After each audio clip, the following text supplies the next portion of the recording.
Datuk Speaker, saya rasa di Puspakom dari sejak tahun 2008 sampai hari ini, setiap tahun Puspakom keuntungan mereka adalah sebanyak 100 juta setahun.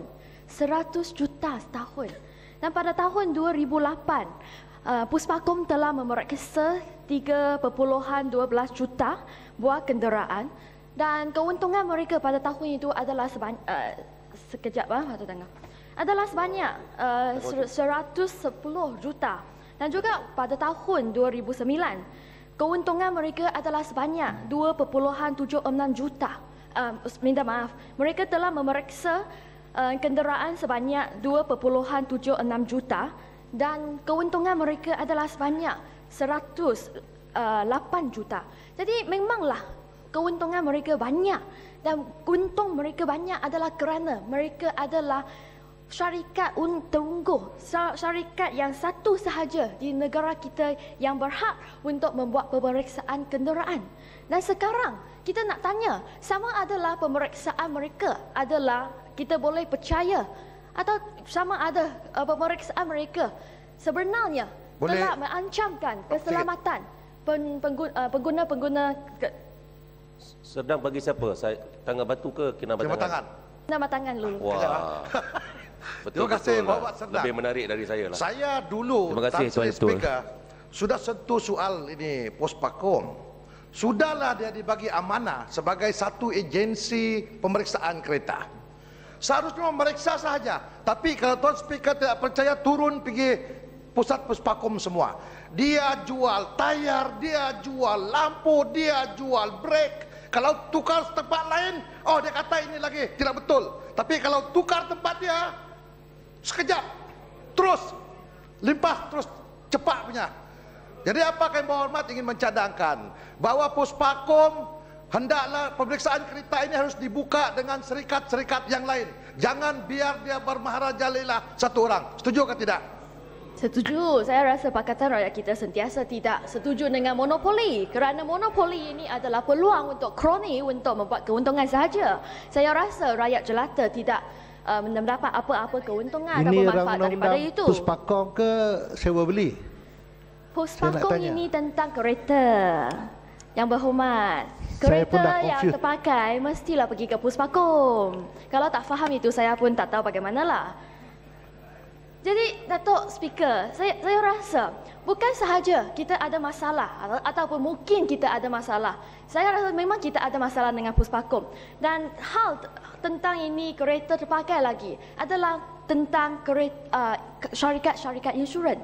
Kerana tidak ada satu kes di Negeri Sembilan di mananya tuan punya kereta itu selepas kemalangan hantar kereta itu kepada bengkel yang disuruh oleh syarikat insurans. Dan beberapa tahun selepas itu, apabila beliau ingin menjual kereta beliau kepada orang yang lain, dan beliau pergi ke Puspakom untuk membuat pemeriksaan. Dan daripada keputusan ataupun keputusan pemeriksaan tersebut menunjukkan bahawa kereta ini telah menimbah cenderaan yang serius semasa kemalangan beberapa tahun yang lalu, dan sekarang kereta ini sebenarnya merupakan sebuah kereta yang potong. Dan apabila tuan punya kereta itu pergi ke bengkel yang dia lawat beberapa tahun dahulu, bengkel itu memang setuju bahawa sebenarnya kereta ini adalah sebuah kereta potong, tetapi syarikat insurans ini yang enggan, yang tidak ingin untuk membayar itu total claim itu kepada pembeli-pembeli insurans ini, suruhlah bengkel ini untuk menyambungkan kereta itu lagi. Jadi saya rasa sikap syarikat insurans. Yang berhormat Menteri, yang disebut oleh Serdang ini ada kena mengena dengan akta ya? Ada? Kalau ada saya biarkan dia bercakap. Kalau tidak kena mengena seperti yang disebut Lipis tadi itu, Serdang harus ambil perhatian. Jadi sekarang buktilah bahawa saya yang betul. Akta yang lebih bincang. Berhormat Lipis lah mestilah belajar lagi ya. Jadi saya nak tanya sekarang, apakah tindakan yang kita akan... ucapan Serdang dan saya tengok ucapan Serdang, menyeleweng langsung daripada rang undang-undang ini. Tetapi Itu sebab sekarang yang minta berhormat balik. Menteri juga cakap Saya bahawa betul. ucapan saya Puspakom, adalah anda JPJ, anda Janganlah pengangkutan degil awam. lagi. Janganlah lagi. Orang Janganlah, juga ini mesti orang belajar. Jangan Orang juga bertengkar, mesti jangan bertengkar belajar. yang hormat. Menteri akun bahwa ada kena mengena, jadi saya Tan Sri siapa menteri ini? Terima kasihlah Lipis ke? Tan Sri Speaker, terima kasihlah dia yang cuma berhormat Menteri. Lipis cuma mengingatkan itu hak setiap yang berhormat untuk menegur kalau ada pelanggaran peraturan mesyuarat. Macam juga waktu sisi soal jawab, kalau Tan Sri, panjang Menteri lebar dah sangat. jawab. Menteri dah Kuala bagi Selangor laluan. janganlah buat pandai sangat. Menteri dah bagi jawapan kan? Oh, ingat awak seorang je pandai lah dalam Dewan. Saya memang bukan orang yang pandai. Ni, Saya memang bukan orang yang untuk pandai. Tetapi untuk saya makluman, seorang untuk makluman yang yang berhormat, untuk boleh makluman. belajar. Saya Nanti dulu harap sedang, nanti dulu bahawa- sedang, nanti dulu. Untuk makluman di House of Commons, kalau umpamanya sewaktu perbahasan, kalau ahli-ahli dengar bahwa ucapan yang berhormat yang sedang berucap itu, ahli-ahli kadang-kadang serentak akan menjerit order. Itu sebagai message bahwa itu sudah melanggar peraturan mesyuarat.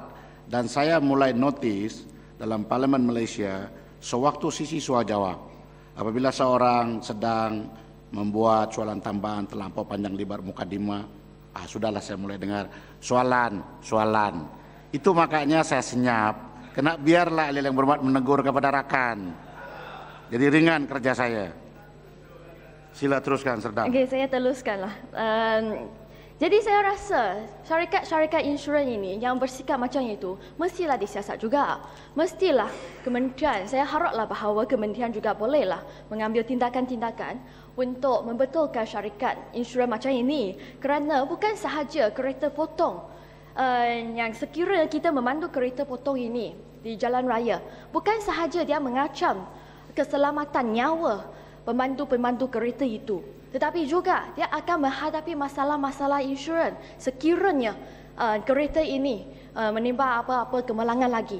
Kerana bagi syarikat insurans, walaupun kamu telah bayar premium untuk beberapa tahun dan walaupun pembeli kereta itu tak sedar bahawa kereta ini adalah sebuah kereta potong apabila beliau memberi kereta itu, tetapi syarikat insurans apabila mendapat tahu bahawa kereta ini adalah sebuah kereta potong, malah mereka tidak akan membayar apa-apa ganti rugi untuk kereta itu.